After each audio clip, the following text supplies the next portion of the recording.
وما اموالکم ولا اولادکم باللتی تقربکم عندنا زلفا۔ پچھلے رکوع کے آخر میں یہ بات گزری تھی کہ مشرکین کے پاس جب دلائل سے جواب نہیں تھا تو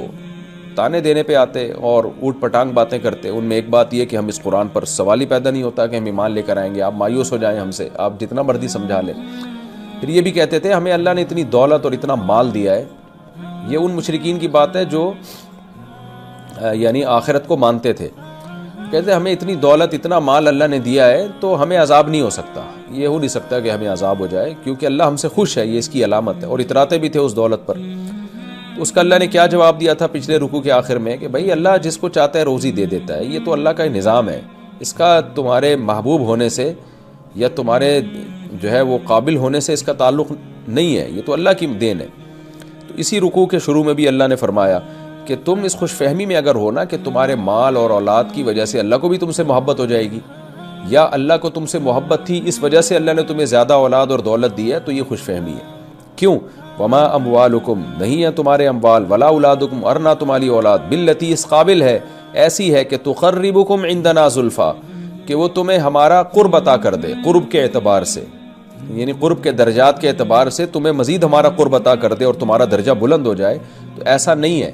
الا من آمنا، ہاں قرب اس شخص کو ملے گا جو ایمان لائے، وعمل صالحا، اور نیک اعمال کرے۔ تو اصل میں قرب کا مدار دولت اور اولاد پر نہیں ہے بلکہ نیک عمل پر ہے۔ یہاں ہو سکتا ہے کسی کو اشکال ہو کہ حدیث میں تو بڑی ترغیب ہے کہ اولاد کی کثرت کرو، تو ظاہر ہے جب اولاد کی کثرت ہوگی تو انسان اللہ کا زیادہ محبوب بنے گا۔ تو خوب سمجھ لیں، اولاد کی کثرت ایک تو اس بیس پر ہوتی ہے کہ آپ اللہ کے حکم کو فالو کرتے ہیں، تو اس بیس پر تو کثرت سے اولاد اگر آپ کے ہے تو یہ تو اللہ کے حکم کو آپ نے پورا کیا ہے، کیونکہ نسل روکنے کو شریعت نے پسند نہیں کیا۔ تزوج الودود الولود، ایسی عورت سے نکاح کرو جو تمہیں کثرت سے اولاد دے۔ تو اگر اس اولاد کی کثرت کی بیس اچھی ہے، نیت اچھی ہے آپ کی کہ توحید پرست دنیا میں زیادہ ہوں اور اللہ تعالیٰ خوش ہوتا ہے کہ اہل اسلام کی اولاد بڑھے، تو اس بیس پر اگر ہے پھر تو اس پر آپ کو اجر بھی ملے گا، اور یہ اولاد قیامت کے دن آپ کی شفاعت کا ذریعہ بھی بنے گی اور صدقہ جاریہ بھی بنے گی۔ لیکن اگر یہ بیس نہیں ہے، بلکہ بیس وہ ہے جو غیر مسلموں کی بیس تھی، وہ بیس یہ تھی کہ بھئی یہ اولاد جو ہے دنیا میں ہمارے کام آئے گی، جنگوں میں لڑے گی، اور اس سے ان کو کوئی غرض نہیں تھی کہ یہ اللہ کی اطاعت کرے، فرما بردار بنے یا نہ بنے، بھلے بت پرست بنے، مشرک بنے، اس سے کوئی غرض نہیں تھی۔ تو اس کا مطلب یہ ہوا کہ اولاد برائے اولاد پھر کوئی نعمت نہیں ہے، بلکہ ہو سکتا ہے وہ تو عذاب کا ذریعہ بن جائے۔ بالکل اس کی مثال ایسے جیسے قرآن نے یہاں کہا نا تمہارے اموال بھی اس قابل نہیں ہے جو تمہیں ہمارا قرب عطا کر دیں، لیکن دوسری طرف حدیثوں میں آتا ہے کہ جو اس نیت سے تجارت کرتا ہے کہ لوگوں کے سامنے بھیک نہ مانگے، تو قیامت کے دن وہ تو پیغمبروں کے ساتھ ہوگا۔ تو اس سے بھی یہ پتہ چلتا ہے کہ مال برائے مال کوئی نعمت کی چیز نہیں ہے۔ ہاں وہ مال جس میں آپ یہ چاہتے ہو کہ بھیک سے بچو اور رشتہ داروں پہ خرچ کرو اور اللہ کی نعمتوں سے لطف اندوز ہو تاکہ آپ کو اللہ کی نعمتوں کا شکر ادا کرنے کا موقع ملے، آپ دل جمی کے ساتھ عبادت کر سکو، آپ اپنے ملک اور قوم کو ترقی دے سکو، یہ جذبہ اگر اچھا ہوگا تو پھر تو مال واقعی اللہ کی بہت بڑی نعمت ہے۔ تو یہاں وہ مال جو مال برائے مال ہو، اور وہ اولاد جو اولاد برائے اولاد ہو، جیسے کہ مشرکین کا گمان تھا، تو اس میں اللہ کہتے ہیں کہ یہ کوئی ایسی چیز نہیں ہے کہ تمہیں ہمارا قرب دے دے، یہ تو اللہ نافرمانوں کو، قارون فرعون کو بھی اللہ نے بہت کچھ دی تھی یہ چیزیں۔ الا من آمن وعمل صالحا، تو اصل یہ کہ ایمان لائے اور نیک اعمال کرے۔ تو نیک اعمال کی بیس پہ اگر کوئی پیسہ زیادہ کما لیتا ہے اور نیک عمل کی بنیاد پہ اگر کوئی اولاد کی کثرت کا متلاشی ہے تو پھر اس پہ بہرحال اجر ملے گا، کیونکہ اصل چیز نیک عمل ہے اور آپ کی نیت ہے۔ فاولئک لہم جزاء الضعف، تو جو نیک عمل کریں گے اور ایمان لائیں گے ان کے لیے پھر تھوڑا بدلہ نہیں بلکہ بہت زیادہ بدلہ ہے، یعنی ایک کی کم از کم 10 گنا تو اللہ دے گا زیادہ، ایک نیکی کا 10 گنا۔ وہم فی الغرفات آمنون، اور وہ جنت کے بالا خانوں میں امن سے ہوں گے۔ والذین یسعون فی آیاتنا معاجزین، اور اس کے برعکس وہ لوگ جو ہماری آیات کو غلط قرار دینے کی کوشش میں لگے رہتے ہیں، کوشش کرتے ہیں ہمیں ہرانے کے لیے، ان کا مذاق اڑاتے ہیں، کبھی کہتے ہیں جادو ہے، کبھی کیا کہتے ہیں، کبھی کیا کہتے ہیں۔ جیسے میں نے ترجمہ کرتے ہوئے مثال دی تھی نا کہ کجی تلاش کرتے ہیں، اس میں ہمیشہ نیگیٹو چیز کی طرف جاتے ہیں، تو الٹے سیدھے اعتراضات کرتے ہیں تاکہ لوگ اسلام سے اور قرآن سے متاثر ہونا چھوڑ دیں۔ تو اللہ فرماتے ہیں اولئک فی العذاب محضرون، یہ لوگ عذاب میں حاضر کیے جائیں گے۔ پھر اللہ نے اسی مضمون کا دوبارہ تکرار کیا کہ تم جو بار بار اتراتے ہو اپنی دولت پہ کہ دولت ہے اصل ہے اور دولت جو ہے پیسہ ہونا چاہیے، کیونکہ مسلمانوں کی میں نے بتایا اکثریت غربت میں تھی. تو اللہ نے فرمایا ان ربی یبسط الرزق لمن یشاء من عباده ویقدر له. دوبارہ آپ اے نبی ان سے کہہ دیجئے میرا رب جس کے لیے چاہتا ہے رزق کے دروازے کھول دیتا ہے اپنے بندوں میں سے، ویقدر له، اور جس کے لیے چاہتا ہے لہو اس بندے کے لیے دروازہ تنگ کر دیتا ہے. اب جب رزق کے خزانے اللہ کے ہاتھ میں ہیں تو اس مسلمان کو کیا چاہیے؟ دیکھیں پہلے تو یہ کافروں کو کے تانے کا جواب تھا. یہ پچھلے رکوع کے آخر میں بھی یہ آیت تھی نا کہ جس کو چاہتا ہے اللہ روزی دیتا ہے، جس کو چاہتا ہے تنگ کر لیتا ہے. تو اس وقت یہ آیت تھی یہ بتانے کے لیے کہ تم جو اس میں یہ سمجھتے ہو کہ ہمارے پاس روزی زیادہ ہے تو ہم اللہ کے محبوب ہیں، تمہاری سوچ غلط ہے. اب یہ کسی اور معنی میں آیت کو دہرایا گیا ہے کہ اہل اسلام جب یہ بات سوچتے ہیں نا کہ جب اللہ جس کو چاہتا ہے روزی بڑھا دیتا ہے، جس کی چاہتا ہے روزی دیتا ہے، تو پھر وہ اللہ کے راستے میں خرچ بھی کرتے ہیں،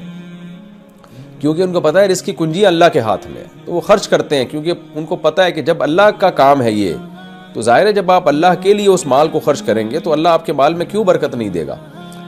اور کافر کیا سوچتا ہے کہ بھئی اتنا پیسہ ہے، اگر میں نے اتنا خرچ کر دیا تو اتنا سا رہ جائے گا.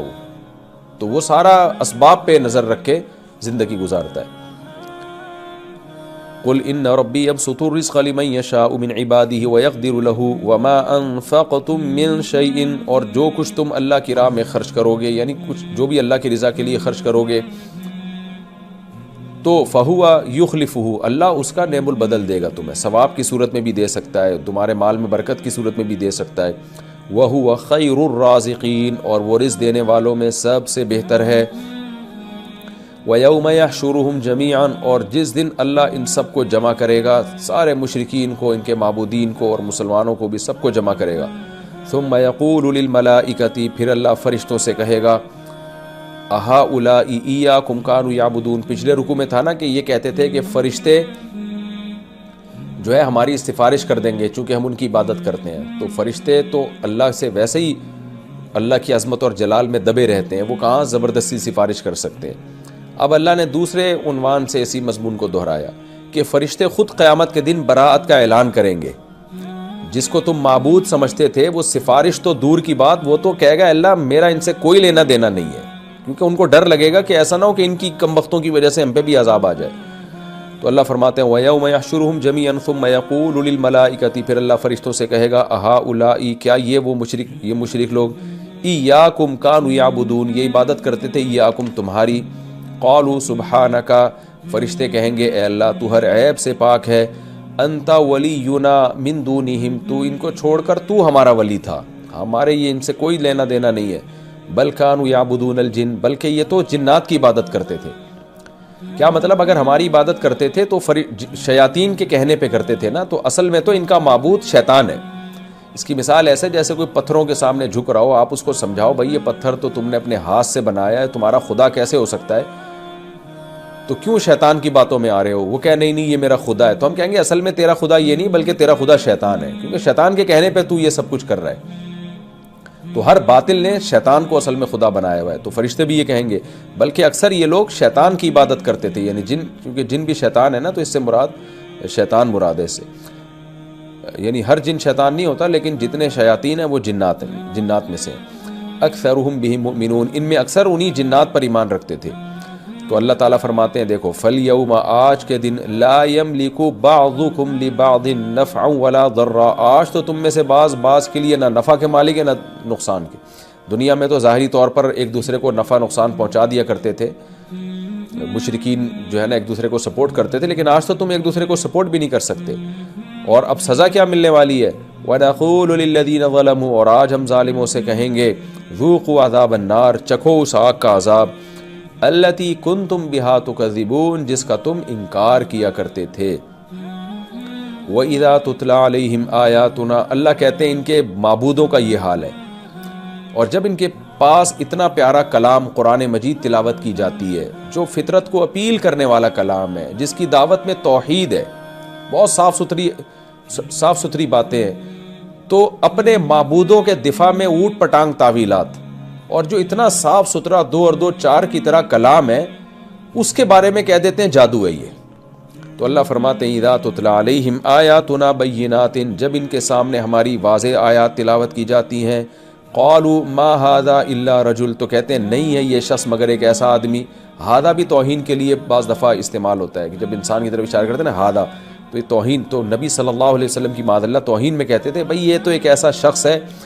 جس کا اور کوئی ویژن نہیں ہے، اس کا مقصد صرف یہ ہے کہ ہمارے باپ دادا کے دین سے ہمیں ہٹائے، اور کوئی یہ توحید کا لیبل لگا دیا اس نے، بس توحید کا لیبل اور صلہ رحمی اور اچھی باتیں اور قرآن، یہ سب لیبل لگا دیا، باقی اس مقصد یہ ہے کہ ہمیں کلچر سے ہٹانا۔ یرید ان یصدکم، یہ صرف یہ چاہتا ہے کہ تمہیں روک دے، عما، ان معبودوں سے، کان یعبد آباؤکم، جن کے تمہارے باپ دادا عبادت کیا کرتے تھے، اس سے روکنا چاہتا ہے تمہارے، اس لیے کیا کہ سامنے والے کو ایک دم غیرت آ جائے، اچھا میرے باپ دادا کے دین سے ہٹا رہا ہے۔ وقالوا ما هذا الا افک مفترا، اور کہتے تھے نہیں ہے یہ، یعنی یہ جو کلام اس نے پیش کیا ہے، یا محمد صلی اللہ علیہ وسلم کو جھوٹا کہتے تھے یہ نہیں ہے مگر افکن، ایک جھوٹ ہے، مفترا جسے گڑھ لیا گیا ہے، یعنی بیٹھ کے گڑھا گیا ہے، اس کو ایک پلاننگ ہے اور کچھ بھی نہیں ہے۔ اور محمد صلی اللہ علیہ وسلم جو کلام لے کر آئے جھوٹ ہے، جن کو محمد صلی اللہ علیہ وسلم نے معاذ اللہ گڑھ لیا ہے۔ وقال الذین کفروا للحق لما جاءہم، اور کہا کافروں نے حق کے لیے جب حق ان کے پاس آ گیا، نہ آیا ہوتا تو سمجھنے میں دشواری ہوتی ہے، لیکن جب آ جائے پھر تو 2 اور 2 4 کی طرح پتہ چل جاتا ہے نا حق کیا باطل کیا ہے۔ تو اللہ کہتے ہیں جب ان کے پاس حق آ پہنچا تو اب کیا کہنے لگے، ان ھذا الا سحر مبین، نہیں ہے مگر ایک کھلا ہوا جادو۔ کبھی کہتے تھے جھوٹ ہے، کبھی کہتے تھے کہ یہ جو ہے وہ سیاست ہے، اصل میں تو ہمارے باپ دادا کے دین کو ختم کرنا چاہتے ہیں، اور کبھی جب کچھ سمجھ میں نہیں آتا کہتے ہیں جادو ہے یہ۔ تو جادو ہے اور کھلا ہوا جادو، یعنی اس میں کوئی دو رائے نہیں ہو سکتی اس کے جادو ہونے میں، یعنی جھوٹ مشرکین بولتے تھے پوری ڈٹائی کے ساتھ۔ اللہ فرماتے ہیں تم جس کلام کو جادو کہہ رہے ہو تمہیں تو قدر کرنی چاہیے اس کی، اس لیے کہ تم تو یہ کہا کرتے تھے کہ یہود و نصارہ کے پاس ان کے عقیدے کے مطابق پیغمبر آئے ہیں، کتابیں آئی ہیں، اگر ہمارے پاس اللہ نے پیغمبر بھیجا ہوتا اور ہمارے پاس آسمانی کتاب آتی تو ہم تو سب سے زیادہ ہدایت یافتہ ہوتے۔ مشرکین یہ کہا کرتے تھے، اس کا ذکر تفسیر کے لیکچروں میں ان آیات کے حوالے سے گزر چکا ہے۔ تو اللہ کہتے ہیں تمہارے پاس تو کوئی پیغمبر نہیں آیا، آئے تھے اسماعیل علیہ السلام لیکن ان کو تو بہت ٹائم گزر چکا تھا نا، 2000 سال سے زیادہ عرصہ گزر چکا تھا، یعنی ماضی قریب میں کوئی پیغمبر بھی نہیں آیا جس کی تعلیمات محفوظ ہوں، کوئی آسمانی کتابیں بھی نہیں جن کی تعلیمات محفوظ ہوں۔ یہود و نصارہ کے پاس تو پھر بھی کچھ نہ کچھ ہے، تمہارے پاس تو کچھ نہیں ہے۔ تو جس کے پاس کچھ بھی نہیں ہوتا اسے جب نعمت ملتی ہے وہ تو زیادہ اس نعمت کے حصول پر حریص ہوتا ہے۔ اس کی مثال ایسے ہے نا، جیسے خاندان میں جب کسی فرد کے پاس پہلی دفعہ گاڑی آئے تو وہ زیادہ خوش ہوتا ہے کہ یار ہمارے تو خاندان میں پہلی دفعہ کوئی کسی کے پاس گاڑی آئی ہے، ہمارے تو خاندان میں پہلی دفعہ کوئی ڈاکٹر بنا ہے، ہمارے تو خاندان میں پہلی دفعہ یہ نعمت ملی ہے۔ تو جو نعمت پہلی دفعہ ملی ہے اس پہ تو لوگ خوش ہوتے ہیں۔ تو اللہ کہتے ہیں تمہارے پاس تو پچھلی کوئی آسمانی کتابیں بھی نہیں ہیں، تمہیں تو اب کتاب اللہ ڈائریکٹ تمہیں قرآن جیسی کتاب دے رہا ہے، کیونکہ ان یہود و نصارہ نے اپنی کتابوں کی قدر نہیں کی، تو اب اللہ تمہیں نوازنا چاہ رہا ہے، تمہیں مقام اور مرتبے دینا چاہ رہا ہے، تو تمہیں تو جو ہے نا ہاتھوں ہاتھ اس کتاب کو سینے سے لگانا چاہیے تھا۔ تو اللہ فرماتے ہیں کہ وما آتیناہم من کتب، نہیں دی ہم نے ان سے پہلے ان کو کوئی کتابیں، یدرسونہا جنہیں یہ پڑھتے، کوئی آسمانی ہدایت نہیں تھی ان کے پاس، جس کی وجہ سے 360 بت انہوں نے بیت اللہ کے اندر رکھے ہوئے ہیں، اور یہود و نصارہ کم از کم ان کی نسبت حق کے زیادہ قریب ہیں، ان میں وہ برائیاں نہیں ہیں جو ان کے اندر ہیں۔ تو اب تمہیں ایک کتاب مل رہی ہے تو تمہیں اس کی قدر کرنی چاہیے۔ اللہ فرماتے ہیں وما ارسل آتیناہم من کتب یدرسونہا، ہم نے ان کو اس سے پہلے کوئی کتابیں نہیں دی جن کو یہ پڑھتے، وما ارسلنا الیہم قبلک من نذیر، اور نہ ہم نے ان کی طرف آپ سے پہلے کوئی ڈرانے والا بھیجا، یعنی ماضی قریب میں بہت ٹائم گزر گیا، ان پیغمبروں کی تعلیمات کے اثرات ختم ہو گئے ہیں، تو اب کوئی نیا ڈرانے والا ان کے پاس نہیں آیا، جیسے کہ یہود و نصارہ کے پاس تو آتے رہے ہیں، بہت سارے پیغمبر آئے ہیں، ان کے پاس تو کوئی بھی نہیں آیا۔ تو ان کو چاہیے تھا، خلاصہ اس آیت کا یہ ہے کہ ان کو چاہیے کہ قدر کریں کہ بھائی اللہ تعالیٰ ہمیں جو ہے نا اسپیشلی ہم میں اللہ نے پیغمبر بھیج کے ہمیں اب دنیا میں نوازنا چاہتے ہیں، جیسے پہلے یہودیوں میں پیغمبر بھیجے ان کو دنیا کا امام بنا دیا، پھر عیسائیوں میں پیغمبر بھیجے ان کو دنیا کا امام بنا دیا، تو اب اللہ ہمیں پیغمبر بھیج رہے ہیں، آسمانی کتاب بھیج رہے ہیں، تو اب اللہ ہمیں دنیا میں امام بنانا چاہتا ہے، ہمیں مقتدی رہبر بنانا چاہتا ہے، تو نعمت کی قدر کرنی چاہیے۔ کمال کی بات یہ ہے کہ مشرکین اس وقت تو قدر کی نہیں، لیکن بہرحال پھر لوگ مسلمان ہوئے اور پھر انہوں نے قدر کی۔ جن کی جو بدقسمت تھے وہ قدر کیے بغیر مر گئے، جہنم کا ایندھن بن گئے، اور جنہوں نے قدر کی ابو بکر، عمر، عثمان، علی، عبداللہ بن مسعود اور یہ جتنے اصحاب رسول ہیں، معاذ بن جبل، جابر بن عبداللہ، حضرت ابو ہریرہ، اور خواتین میں بھی جو صحابیات گزری، تو جنہوں نے قدر کی پھر اللہ نے ان کو کیسا واقعی دنیا کا امام بنایا۔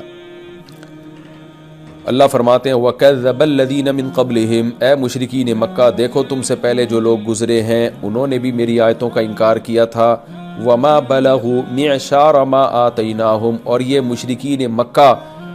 ان پچھلوں کو جو ہم نے نعمتیں دی تھی نا ان کے 10ویں حصے کو بھی نہیں پہنچے۔ یہ جو کہتے ہیں نا ہمارے پاس نحن اکثر اموالا و اولادا، ہمارا مال زیادہ، ہماری دولت زیادہ، تو کتنی زیادہ ہو گئی ہوگی؟ پچھلی قوموں کو تم سے اس سے 10 گنا زیادہ ہم نے دیا ہے، تو تم تو ان کے 10ویں حصے کو بھی نہیں پہنچے۔ فَكَذَّبُوا رُسُلِي، ان لوگوں نے میرا انکار کیا جو اتنے مالدار تھے، میرے پیغمبروں کا انکار کیا۔ فَكَيْفَ كَانَ نَكِيرٌ، تو میری پکڑ کیسی ہوئی، جب ان کو نہیں چھوڑا تو تمہیں کیسے چھوڑ دوں گا میں۔ یہ رکوع الحمدللہ ہمارا کمپلیٹ ہو گیا، اور اس میں آپ کو پتہ ہے توحید ہی کا بیان ہے۔ اس رکوع میں جو اہم سبق ہمیں ملتا ہے وہی دولت پہ اترانا۔ تو غریب آدمی کو کبھی بھی دولت مند کو دیکھ کر احساس کمتری کا شکار نہیں ہونا چاہیے۔ آج خودکشیوں کے کیس بہت آ رہے ہیں۔ پرسوں ایک بندہ میرے پاس آیا کہ میں غریب ہو گیا ہوں، میری ملازمت چھوٹ گئی اور کاروبار میں بھی نقصان ہوا، اس کے 10-12 کروڑ روپے کا مقروض ہو گیا، اب خودکشی کے خیالات آ رہے ہیں، گھر میں تانے سننے کو ملتے ہیں۔ اچھا ایک طرف تو یہ ہو گیا، دوسری طرف جب وہ مالداروں کے تکبر دیکھتے ہیں یوٹیوب پہ اور فیس بک پہ تو اور ڈپریشن میں جاتے ہیں۔ تو میں نے اس کو روکا، کہہ رہے میں نے آپ کا کہیں بیان سنا تھا تو میں خودکشی کی طرف نہیں گیا، ورنہ مجھے خودکشی کے خیالات آ رہے تھے۔ تو کہنے لگا مجھے کیا کرنا چاہیے، میں کیسے صبر کروں، گھر میں تانے ملتے ہیں۔ میں نے کہا غلطی جو ہوئی ہے تم سے اس پہ اللہ سے توبہ استغفار کرو، اور اب جب گھر میں تانے مل رہے ہیں تو صبر کرو۔ تانا دینے والا بھی ایک وقت کے بعد تھک جاتا ہے، اور یا نہیں تھکے گا تو تمہیں تانے سننے کی عادت پڑ جائے گی۔ تو کیونکہ میرڈ ہے، شادی شدہ ہے، بیوی بچے بھی ہیں، تو ظاہر ہے کہاں چھوڑتے ہیں بیوی بچے، اور ماں باپ بھی نہیں چھوڑتے آج کل۔ تو بھئی اس کو برداشت کرو، اور یہ سوچو دنیا مسافر خانہ ہے، اب اسی یہ آزمائش ہے اللہ کی طرف سے، اس میں صبر کرو تاکہ اللہ تعالیٰ تمہیں نوازے آخرت میں۔ اور کچھ وقت کے بعد انسان بڑے سے بڑا غم جو ہے نا اس کو یوز ٹو ہو جاتا ہے انسان۔ میں نے پھر اس کو مثال دی، دیکھو جیل کے اندر قیدی جاتے ہیں، چند دن کتنی ڈپریشن میں ہوتے ہیں، اس کے بعد 20-20 سال جیلوں میں رہتے ہیں، عادت ہو جاتی ہے ان کو۔ جو صبر کرنا چاہے اس کو، نہیں کرنا چاہے گا تو وہ تو خودکشی کرے گا، پاگل ہو جائے گا وہ۔ تو اس لیے میں نے اس سے یہی کہا کہ، اور سب لوگوں سے یہی کہتا ہوں کہ آج کل جو ہے نا یہ غربت کو ایک بہت بڑا تانا بنا کے پیش کیا جا رہا ہے، یہ شریعت کا مزاج بالکل بھی نہیں ہے۔ تو پیسہ کمانے کی کوشش ضرور کریں، مل جائے ٹھیک ہے، نہیں ملے تو بھائی فوراً یہ آئے سوچا کریں، ان ربی یبسط الرزق لمن یشاء، ہمارا رب ہے جس کے لیے چاہتا ہے بھائی روزی بڑھا دیتا ہے، بڑھا دے تو شکر ادا کریں کہ بھئی اللہ نے دیے، اترائے نہیں، بولے اللہ کا کرم ہے، میرے اوپر میرا کمال نہیں ہے، اور نہ ملے تو صبر کریں، بھائی اللہ یہی چاہتا ہے، تو جب یہی چاہتا ہے تو ہم اسی پہ خوش ہیں۔ ہمارے نبی صلی اللہ علیہ وسلم مسکنت میں زندگی گزار دی، اور دعا بھی مانگی ہے اللہ تو ہمیں مسکینوں میں ہی رکھنا، یہ آپ نے دعا مانگی ہے، صحیح حدیث سے یہ بات ثابت ہے۔